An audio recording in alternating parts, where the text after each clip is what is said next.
het inderdaad een middag, ja dat weet je nog. Het kostte dus allemaal niet schijn dat wat fresjes was. Topen met de drink voor in Brussel met de homies wat te chillen in het deel. Nieuwe stijl, volle sneakers te scoren. Een paar nieuwe faces in de groep en eentje liter en ze trok mijn aandacht. Maar helemaal aangekomen splitste onze groep in tweeën en bleef ik achter met het gevoel dat mijn hart brak. Lijk of dat er iemand just op gestampt had. Liefde op het eerste gezicht. Nooit ze pezen dat persoonlijk was ik mee man. Maar ik word een hele gezweg. De hele middag bleef het spoon in mijn hoofd. Wachtend op de terugrit, hoopend op iets moois. Kan me nog nooit zo voel. Nog nooit zoals ik zo hard door de liefde overspoel. De dag kwam op zijn einde en plots zag ik dan de bende. En ziet was lekker een engel die aan het bodem was in het licht.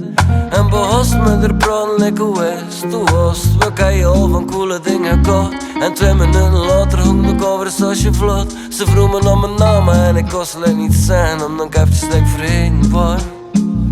Wie dankzij. Ze vroeg me naar mijn naam en ik kon alleen niet zijn. Omdat ik eventjes lekker vreemd was. Wie dankzij. Ze vroeg me naar mijn naam en ik kon alleen niet zijn. Omdat ik eventjes lekker vreemd was. Wie dankzij.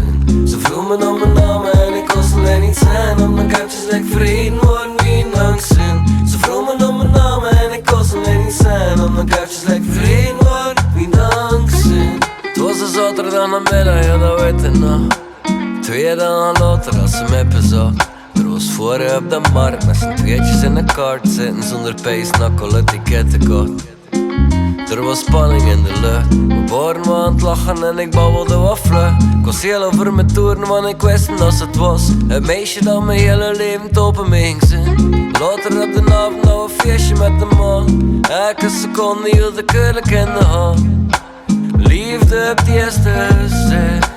En ik word een hele zweg. En het kwam gelukkig niet alleen maar van mij.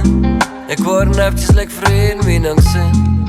We dansten als een dichter bij elkaar. Mijn ogen viel naar de deur en ik bleef alleen maar staan. Mijn handen op je rug en we waren van slag. Aan het dansen op het ritme van de nacht. Van nu op mijn hele leven houd. Dat was mijn eerste dag, dus ik wachtte de stap en ik pakte mijn kansen. Zijn lijm kwam te open en het dansen. Ze vroeg nog een keer achter mijn naam en ik kon alleen niet zijn. Omdat ik eventjes lekker vergeten worden wie dankzij. Ze vroeg me naar mijn naam en ik kon alleen niet zijn. Omdat ik eventjes lekker vergeten worden wie dankzij. Ze vroeg me naar mijn naam en ik kon alleen niet zijn. Omdat ik eventjes lekker vergeten worden wie dankzij. Ze vroeg me naar mijn naam en ik kon alleen niet zijn. Omdat ik eventjes lekker vergeten worden. Ze vroeg me naar mijn naam en ik kon alleen niet zijn. Omdat ik eventjes lekker vreemd